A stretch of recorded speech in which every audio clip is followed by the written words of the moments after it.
There are hundreds of people who were at the Allen Premium Outlets on Saturday who made it out alive but are scarred. Right. Families running from the gunfire, hiding, protecting their children. Geoffrey Keaton says that his first instinct, of course, was to protect his daughter when that gunfire started. He says those first few seconds, the first minutes, they were just frantic, really uncertain.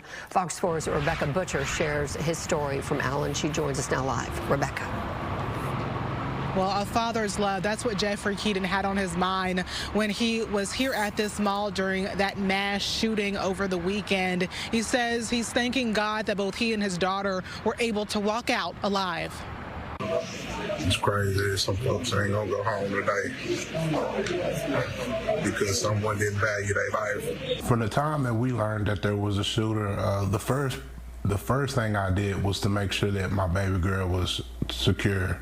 She's 16. Geoffrey Keaton was with his 16-year-old daughter, Anika, eating at Fatburger across the parking lot where the shooting occurred when the shots rang out. People running and screaming outside, and it was pretty horrific in that sense. And as moments went past, the shots got louder.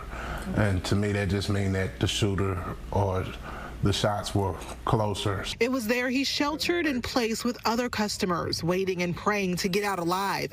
His main priority, protecting Anika. Where we were sitting at inside of the restaurant, there was a metal counter directly to my left. So what I had her do is duck down under the counter, and I kind of just shielded her off up under the counter and just was trying to be vigilant of what's going on to our right, because you could clearly hear shots. Vigilant amid the fear and confusion. Keaton described the nightmare he and his daughter were in. They tried to escape through the Sunglass Hut next door to the Fatburger, but they were met by Allen police officers. The officers ordered they put their hands up and lay on the ground. I laid over the top of my daughter so she wouldn't see what was going on, because as I looked directly to my left, you could see somebody was down. He looked as if he was a police officer because he had on full tactical gear with extra clips, a side firearm, an automatic weapon on his right side. People shot, some leaned up against store windows, just trying to hold it together, and some that were,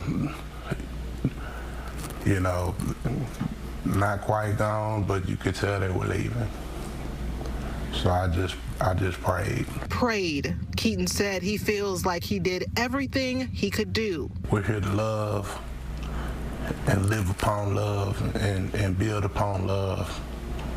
And I feel like with that, the world will be better. Because right now, it's looking bleak for us all. Even though bleak, don't be silent. Don't be silent. Don't hold the pain in. You have to let that out. You have to tell people how you're feeling. You know, at all times, it is important to communicate and have communication with people. He's still got hope.